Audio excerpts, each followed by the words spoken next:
Hey folks, it's Wednesday, so once again it is time to talk about Project Caesar, aka EU5, and this week in Tinto Talks 19, Johan is going to give us our first look at the ages and institution system in EU5. This was obviously in EU4, as he does point out here, this wasn't actually part of the game at launch, it was added in a patch later on, and he does mention here that this was a convenient mechanic to make different eras feel different, but it did soon become too gamified with development ruining the institution game. And I would agree with that. I think it was very gamified. As we've seen throughout all these Tinto talks, I think they have really tried to remove the gamification of many of these systems to make them a little bit more realistic. And we will continue to see that during this dev diary on the institutions and eras. And as he says here, every age introduces several new redacted. We'll have to guess what that is. Let me know what you think in the comments down below. I imagine this must be a new system that isn't in EU4, because otherwise I think they just say it and then say we'll talk about this in the future, as they are going to say later on about a different mechanic. But on top of that, it also adds several possible new government reforms that you can pick from, impacts the price stability of goods, and also has some direct impacts on each country. In each age, the amount of gold you pay for your raised levies will increase, and the size of your army you're expected to have increases. So that is how they're going to do the time shift. For the game starting early enough that you have a lot of levies, you think of how you play Crusader Kings 3 with your armies, but then as the game progresses, you are getting to the professional army era,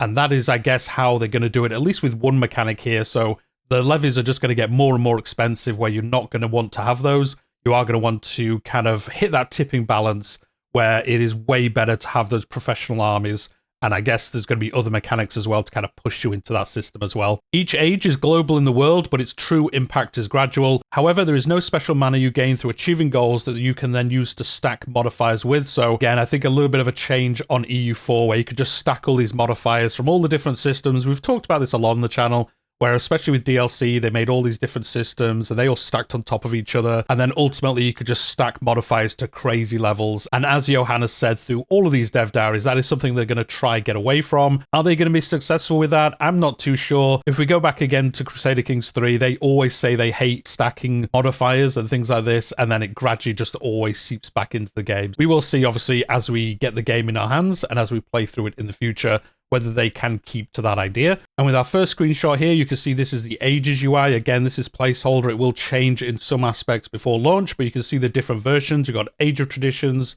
Age of the Renaissance, Age of Discovery, Age of Reformation, Age of Absolutism, and the Age of Revolutions. And as you can see, each one of them has a institution that can spawn. Now, as you can see, each one of these has 3 institutions that will spawn during the time frame of these happening. Each will also unlock a redacted and spread throughout the world. Now, I'm not sure, again, what redacted is. Let me know what you think in the comments down below. I was just thinking it was going to be like the spread of it on the map as you get in EU4. Now, I don't think it is that, because it is just redacted, so I wonder if this is a new mechanic, something to kind of spice this system up a little bit, and we'll get more information about that in the future. So going back to the institutions, how will they spawn? Well, they're going to be more rigid in the early ages of the game, and then later on they're going to be more flexible to guide the game in a certain direction, I guess, to make the beginning game kind of play out the same in a way, and then the later game a little bit more flexibility. Depending on what's going on in the world, it is going to change it a little bit more. I think I probably do agree with that. I think having the beginning game a little bit more stable, and then the later game allowing for some, you know, not like alt history playthroughs, but a little bit more variation as to how the map's going to play out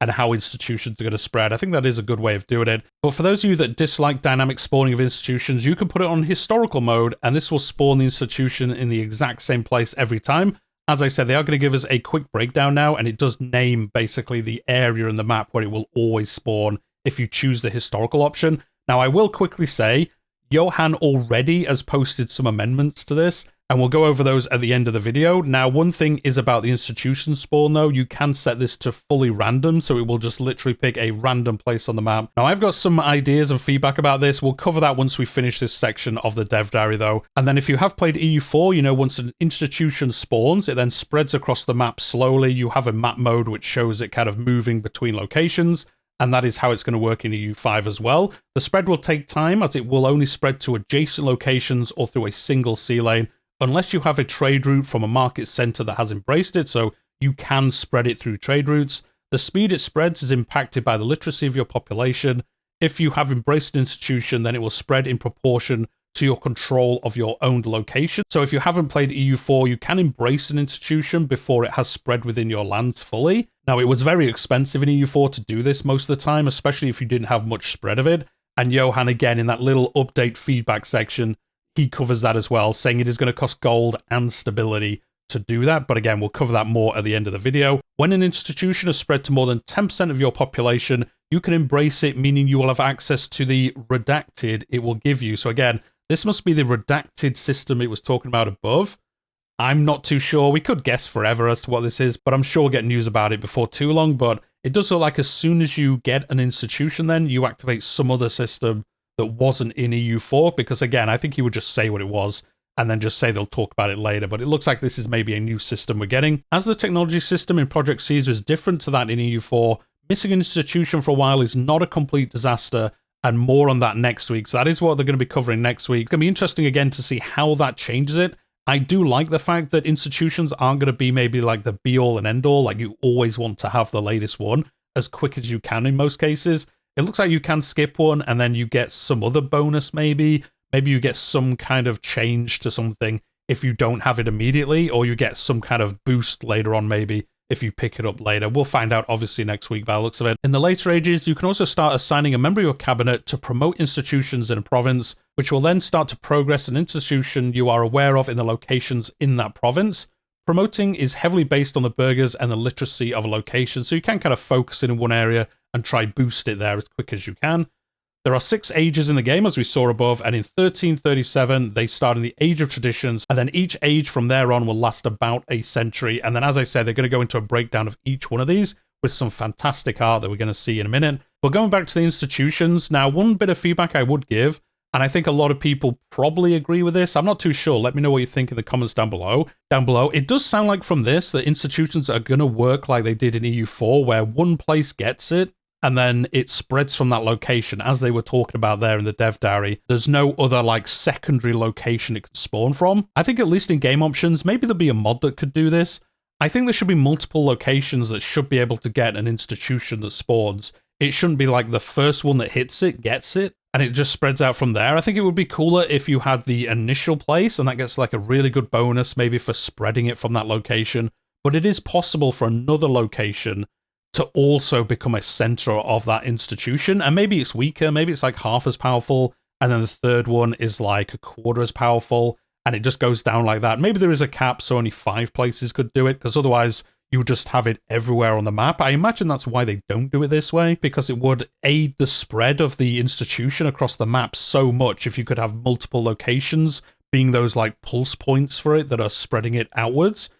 As I said, I think there's a way you could get around that, maybe weaken the other ones so much, but you could still have that location still be like a center of the institution in some way. I think that would be a cooler way to do it. It's a bit weird where if you're like neck and neck with someone, that the first place could become the institution location for global trade, and then if you're like one tick behind it, you just don't get it until it spreads to where you are. You could be like halfway across the map, and then you're so close to getting it, and then, oh, I've missed it, cool, I've got to wait like 25 years for global trade to reach me now, even though I was like one tick behind the place that did get it. Again, I think there is a way they could do it. Let me know what you think in the comments down below, but I think that would be a cool way for it to work, where you can have like secondary locations.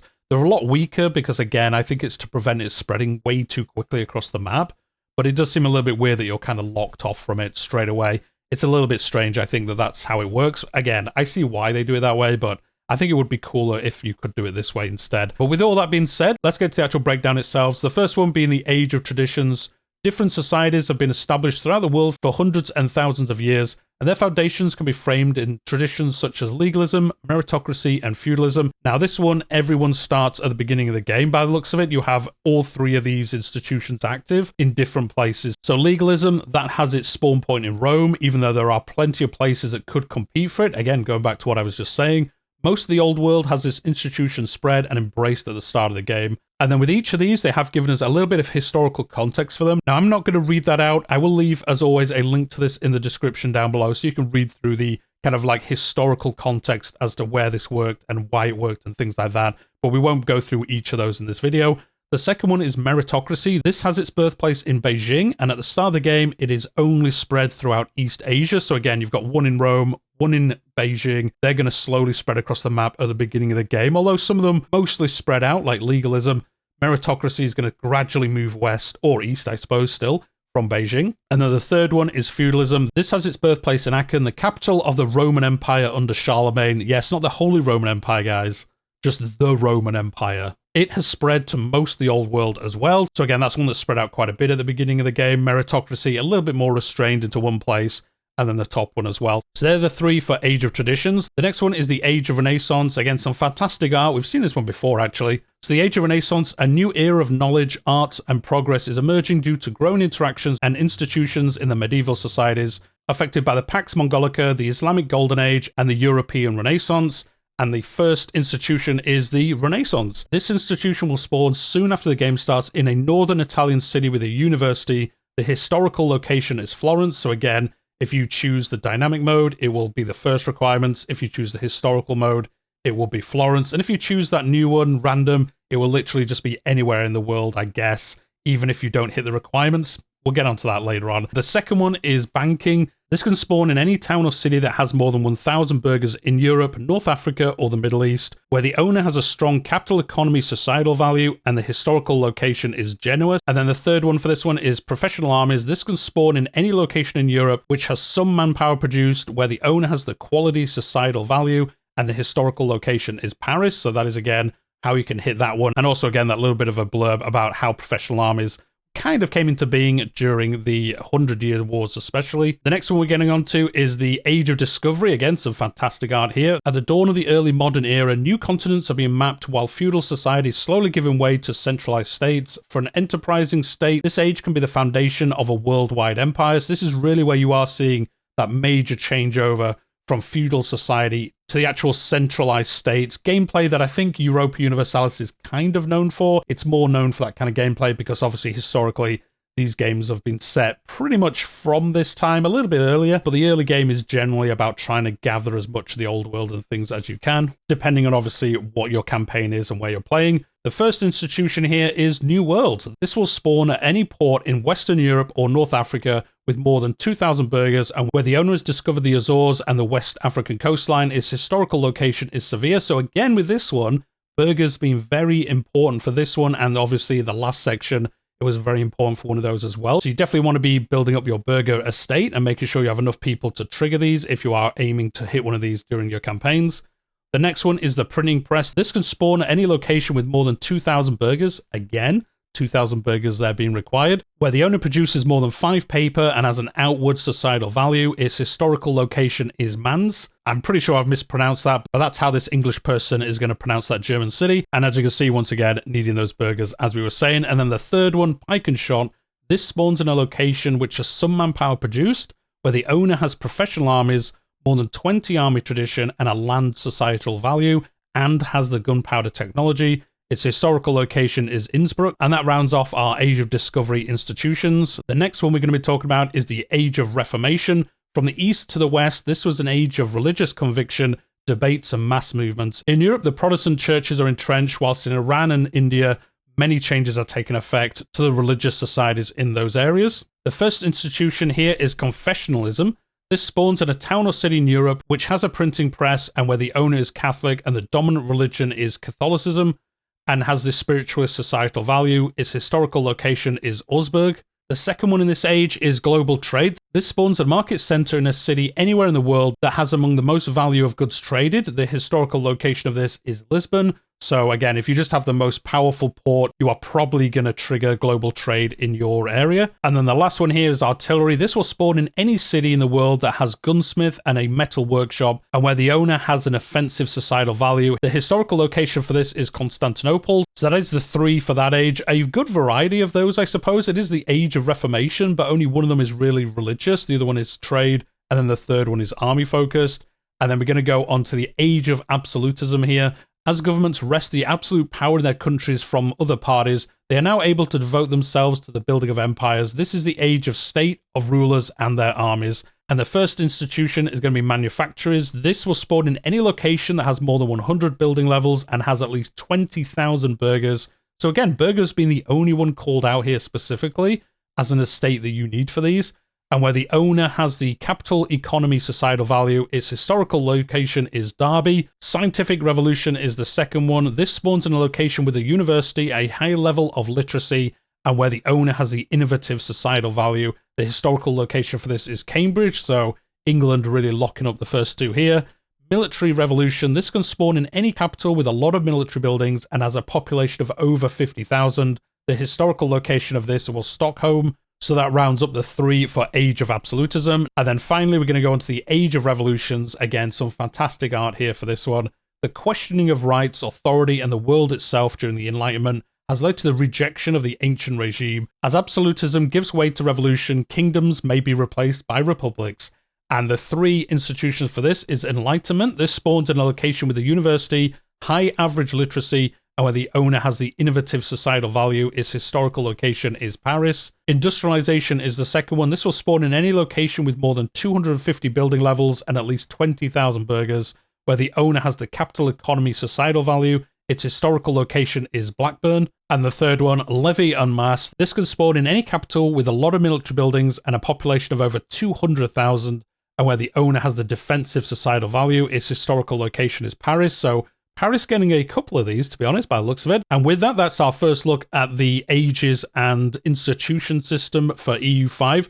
Let me know what you think in the comments down below. I really like how this looks at the moment. As I said with my feedback earlier, I think the institutions should be able to spawn in multiple locations with differing amounts of power maybe, or something along those lines. I think that would be a cool change to EU4. But overall, I do like how this looks. I do like that you can have the dynamic mode, but you can do the historical mode if you do want it to always spawn where they've decided the historical locations are. We can argue as to whether that's correct in the comments down below, but that is the ones that have been chosen. And then, as I said, Johan already, the mad lad he is, has already given some quick changes to these systems based on the feedback that people have been given. So the first one being that there are going to be some prerequisites for many institutions for the dynamic spawning option.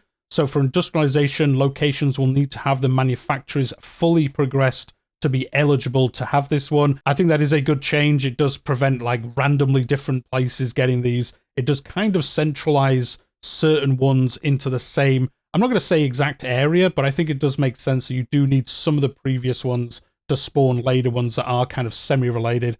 The second one being the random city location. I did mention this earlier, where you can have it now on the dynamic version, the historical location spawn, or just random city, and that can be literally any city in the world can spawn it. The interesting thing with this is that it won't block achievement or Iron Man runs, so I guess you could get quite lucky on an achievement. Now, we don't know what any of the achievements are, but if we look at EU4 ones, I imagine they're going to be similar along the same lines, so I guess you could kind of look into an easier achievement depending on where these spawned. The second change here actually does lean into what I was talking about with institutions not spawning in multiple locations. That isn't going to be the change they're going to make, but what they are going to do is where if you're not the top person, if you're one of the likely locations that it could have appeared in, very similar to how it works in EU4, if you're the other ones in that list, you actually get a bonus now for getting the institution quicker in that location. So the example he gave here was Lisbon was second in the list. So Paris spawned Professional Armies institution, as Lisbon was second. I mean, quite a bit behind, like nearly 80% behind Paris, but they were second, and they actually get a bonus in their institution spread. So you can see here, could have spawned the institution plus 1.02. So you do now get a bonus by the looks of it. This could change, obviously, but how we set it up now with the feedback that we've given today, this actually allows the second, third, fourth place to actually gain the institution a lot quicker. Now, they're not going to be a spawn point where it radiates out of, but they can get the institution, and then obviously they can start spreading it. So it's not quite what I was asking for earlier, but it's a pretty good middle ground, I think. I do like this change a lot. It does help those ones that are pretty close to actually get a bonus towards getting something they theoretically could have got anyway if they'd been the lucky dice roll to get that location. And the third change, I did mention this earlier in the video, is that to embrace an institution, it does now cost some stability as well as gold. I think it was only gold before, and then Johan has changed it now to also use stability. I think that does make sense because you are pushing an institution onto lands in your realm that don't like, not like believe it, but you know, they haven't like embraced it in any way so far. And you're kind of spending your stability to force it on them and make that happen. So I think that is a good balance. I do think it should use some other resource like stability. So I do like that change. It is going to be something you're going to have to balance out towards other things that stability could be used on. Or just having high stability is good anyway. So you are going to sacrifice something short term to get that institution embraced in the rest of your realm. But with all that being said, that's the end of the Dev Diary for this week. Next week, they're going to talk about the system that has replaced technology in the National Idea System in Project Caesar. So this might be that redacted system they were talking about previously. We'll find out obviously a lot more next week. But with that, as always, hit that like button if you've enjoyed today's video. Subscribe if you're new here. I'm covering Project Caesar, aka EU5, up to official announcement, launch, and beyond. And I also cover Crusader Kings in a very similar manner on the channel. I do Let's Plays, live streams, all that other good stuff as well. So do subscribe if you've enjoyed your time here today. But with that being said, we'll leave it there for today, and I'll see you in the next one.